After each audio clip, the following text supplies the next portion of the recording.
Pensiero del giorno, lunedì 18 novembre. Cosa posso fare per te?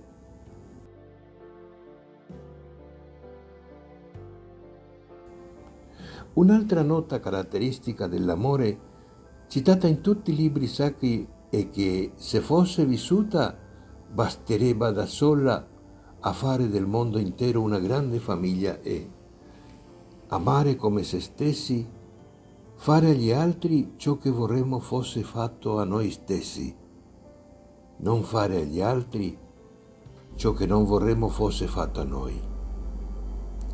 È la cosiddetta regola d'oro, così ben espressa da Gandhi quando disse: io e te siamo una cosa sola.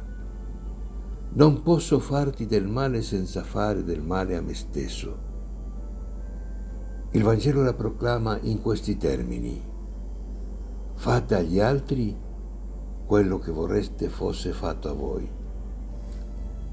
Nella tradizione musulmana è conosciuto in questi termini: nessuno di voi è un vero musulmano finché non desidera per il suo fratello ciò che desidera per se stesso. Da questo principio deriva una regola che da sola sarebbe, se applicata, il più grande motore dell'armonia tra individui e gruppi, sia all'interno delle famiglie che degli stati. Pensiamo a come sarebbe il mondo se non solo tra gli individui, ma anche tra i popoli, le etnie e gli stati si mettesse in pratica la regola d'oro espressa ad esempio in questi termini: ama il paese dell'altro come il tuo. Chiara Lubich, L'arte di amare, editrice Citanova.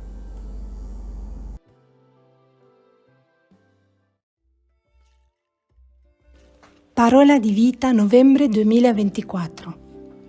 Lei, questa vedova, nella sua povertà ha messo nel tesoro tutto quello che aveva, tutto quanto aveva per vivere. Dal Vangelo di Marco, capitolo 12, versetto 44.